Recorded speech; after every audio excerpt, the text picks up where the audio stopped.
Uniform civil code पर बोले PM Modi तो ओवैसी ने किया पलटवार। कहा, लगता है ओबामा की नसीहत समझ नहीं आई। आपके प्रवक्ता और विधायक ने नबी करीम की शान में की गुस्ताखी। ऑल इंडिया मजलिसे इत्तेहादुल मुस्लिमीन यानी AIMIM के मुखिया असदुद्दीन ओवैसी ने प्रधानमंत्री नरेंद्र मोदी की ओर से यूनिफॉर्म सिविल कोड यानी UCC को लेकर की गई टिप्पणी पर पलटवार किया है। मध्य प्रदेश के भोपाल में पीएम मोदी ने कहा था कि सुप्रीम कोर्ट कह रही है कि यूनिफॉर्म सिविल कोड लेकर आओ, लेकिन कुछ लोग वोट बैंक के भूखे हैं और इसका विरोध कर रहे हैं।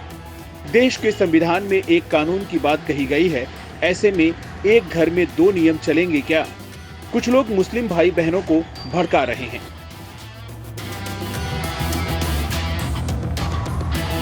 राजनीतिक दल उन्हें भड़का करके उनका फायदा लेने के लिए उनको बर्बाद कर रहे हैं। आजकल हम देख रहे हैं कि यूनिफॉर्म सिविल कोड के नाम पर ऐसे लोगों को भड़काने का काम हो रहा है।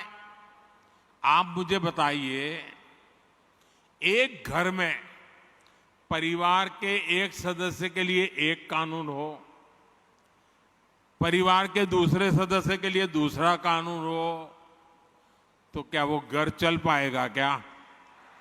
कभी भी चल पाएगा क्या? फिर ऐसी दोहरी व्यवस्था से देश कैसे चल पाएगा? हमें याद रखना है कि भारत के संविधान में भी नागरिकों के समान अधिकार की बात कही गई है।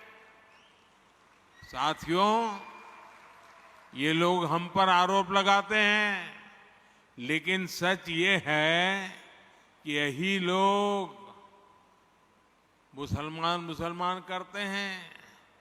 अगर ये मुसलमानों के सही मायने में हितैषी होते तो अधिकांश परिवार, मेरे मुस्लिम भाई बहन, शिक्षा में पीछे न रहते, रोजगार में पीछे न रहते, मुसीबत की जिंदगी जीने के लिए मजबूत नहीं रहते।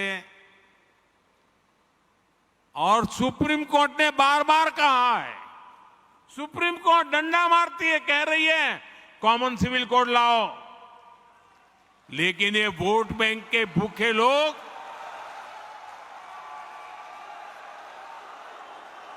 अच्छा, मैं आपको एक और बात बताना चाहता हूं। अगर आप हमारे मुसलमान भाई बहनों की तरफ देखोगे और मैं देखता हूं कि जो हमारे पसमानदा मुसलमान भाई बहन हैं, ये वोट बैंक की राजनीति करने वालों ने हमारे जो पसमानदा मुसलमान भाई बहन हैं, उनका तो जीना भी मुश्किल करके रखा हुआ है। वो तो तबाह हो गए, उनको कोई फायदा नहीं मिला है। वे कष्ट में गुजारा करते हैं, उनकी आवाज सुनने के लिए कोई तैयार नहीं है। उनके ही धर्म के एक वर्ग ने पसमानदा मुसलमानों का इतना शोषण किया है, लेकिन इसके ऊपर कभी देश में चर्चा नहीं हुई। जो पसमानदा मुसलमान है, उन्हें आज भी बराबरी का हक नहीं मिलता, उन्हें नीचा और अछूत समझा जाता है। इसी समाज में मैं मुसलमान समाज की बात कर रहा हूं। मुसलमान भाइयों में जो हमारे पसमानदा भाई बहन हैं, जो पिछड़े हुए हैं, मैं उनकी बात करता हूं। पसमानदा मुसलमान मोची होते हैं, भिस्ती होते हैं, जोगी होते हैं, लाल बेंगी होते हैं, भटियारा होते हैं, मिरासी होते हैं, डफाली होते हैं, मुकेरी होते हैं, मदारी होते हैं, जुलाहा होते हैं, लंबाई होते हैं, बेदा होते हैं, बामणिया भी होते हैं, छिया होते हैं, लहरी होते हैं, हल्दर होते हैं, सिकदर होते हैं। कितनी ही जातियां ये सब इतने पिछड़े रहे हैं, इनके साथ इतना भेदभाव हुआ है। इस पर ओवैसी ने कहा, लगता है प्रधानमंत्री नरेंद्र मोदी अमेरिका के पूर्व राष्ट्रपति बराक ओबामा की नसीहत को ठीक से समझ नहीं पाए हैं। इसके साथ साथ उन्होंने पूछा कि अगर देश में पसमानदा मुसलमानों का शोषण हो रहा है तो फिर आप क्या कर रहे हैं। हैदराबाद से सांसद ओवैसी ने ट्वीट करते हुए कहा, पसमानदा मुसलमानों का वोट मांगने से पहले आपके कार्यकर्ता को घर घर जाकर माफी मांगनी चाहिए, क्योंकि आपके प्रवक्ता और विधायक ने नबी करीम की शान में गुस्ताखी की है। एक तरफ पसमानदा मुसलमानों के लिए घड़ियाली आंसू बहाया जा रहा है तो दूसरी ओर मस्जिदों पर हमले किए जा रहे हैं। उन्होंने कहा कि मुसलमानों के रोजगार को छीना जा रहा है, घरों पर बुलडोजर चलाया जा रहा है, लिंचिंग के जरिए हत्या हो रही है और उनके आरक्षण का विरोध भी किया जा रहा है।